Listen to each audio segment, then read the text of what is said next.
ایک ہی کہتی ہیں کہ ہم تو ڈائریکٹ اللہ تعالیٰ سے مانگتے ہیں، تم جا کے کونوں میں جا کے مانگتے ہو، تو یہ کہنا ان کا کیسا ہے؟ دیکھیں ڈائریکٹ مانگنا کوئی منع نہیں ہے، انبیاء علیہ السلام نے براہ راست اللہ تعالیٰ سے مانگا ہے، کثیر صحابہ کرام نے مانگا ہے، لیکن اس میں تو کسی کا اختلاف نہیں۔ اصل یہ ہے، یعنی اختلاف مختلف ہی اگر مسئلہ کسی نے بنایا تو وہ یہ ہے کہ اللہ تعالیٰ کے نیک بندوں سے دعا کروانا کیسا ہے۔ یہ اس کو انڈائریکٹ آپ کیوں کہتے ہیں؟ صحابہ کرام علیہم الرضوان کیا نبی کریم صلی اللہ علیہ وسلم کی خدمت میں حاضر ہو کر بہت سارے مسائل میں درخواست گزار نہیں ہوئے کہ یا رسول اللہ آپ میرے کوئی بیماری کے لیے کرتا ہے، کوئی پانی کے لیے کہتا ہے یا رسول اللہ پانی نہیں ہے، کوئی اپنی دیگر مسائل کو ذکر کرتا ہے، سرکار ہاتھ اٹھا کے دعائیں فرماتے ہیں۔ تو یوں کیا صحابہ کرام نہیں جانتے تھے کہ ڈائریکٹ اللہ تعالیٰ سے مانگا جائے؟ کیوں نبی کریم صلی اللہ علیہ وسلم کی بارگاہ میں حاضر ہوئے؟ تو اللہ تعالیٰ نے خود قرآن عظیم میں ارشاد فرمایا وَابْتَغُوا إِلَيْهِ الْوَسِيلَةَ، اللہ تعالیٰ کی بارگاہ میں وسیلہ تلاش کرو۔ ایک مقام پہ ارشاد فرمایا وَلَوْ أَنَّهُمْ أَوْ ظَلَمُوا أَنفُسَهُمْ جَاءُوكَ فَاسْتَغْفَرُوا اللَّهَ وَاسْتَغْفَرَ لَهُمُ الرَّسُولُ لَوَجَدُوا اللَّهَ تَوَّابًا رَحِيمًا۔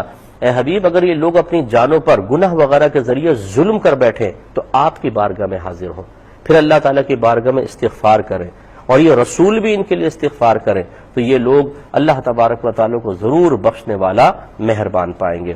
سوال یہ پیدا ہوتا ہے کہ ڈائریکٹ کیوں نہیں فرمایا کہ ڈائریکٹ مجھ سے معافی مانگ لے؟ ڈائریکٹ کا حکم بھی قرآن میں لکھا ہوا ہے، لیکن یہ وسیلہ کہ میرے حبیب کی بارگاہ میں حاضر ہوں پھر استغفار کریں اور یہ رسول بھی ان کے لیے استغفار کریں تو یہ اللہ کو بہت بخشنے والا مہربان پائیں گے۔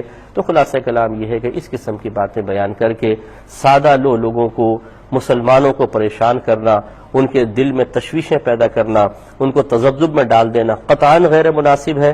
آپ ڈائریکٹ مانگنا چاہتے ہیں ڈائریکٹ مانگیے۔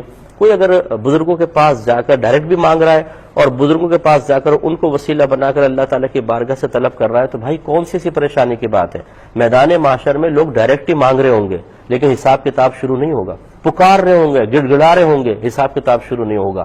سارا مجمع پہلے جائے گا آدم علیہ السلام کے پاس، ان سے ریکویسٹ کرے گا آپ سفارش کریں، آپ فرمائیں گے کہ اذهبوا الى غیری، میرے غیر کے پاس جاؤ، آج میں اس منصب پہ فائز نہیں۔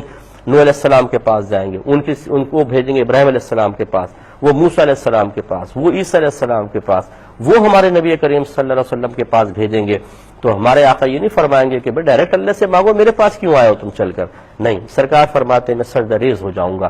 اللہ تعالیٰ فرمائے گا ارفع رأسک یا محمد، اے محمد اپنا سر اٹھائیے، سل تعطا، آپ مانگیے عطا کیا جائے گا، اشفع تشفع، آپ شفاعت کریں آپ کی شفاعت قبول کی جائے گی۔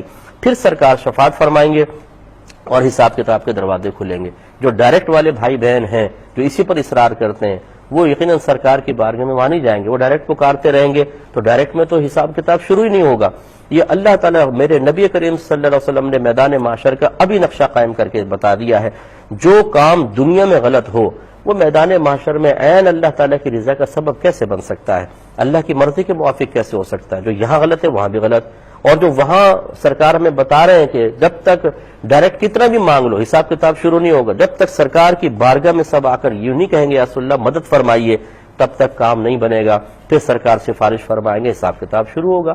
تو جب یہ اشارے کر رہے ہیں تو اس کا مطلب جو وہاں چیز جائز ہے اس چیز کو اگر دنیا میں اپلائی کیا جائے، اس سے دنیا میں نفع اٹھایا جائے تو کیا غلط ہوگا؟ تو یہ آپ وہ جو آنٹی ہے کون ہے آپ کی، یہ غلط کہہ رہی ہے۔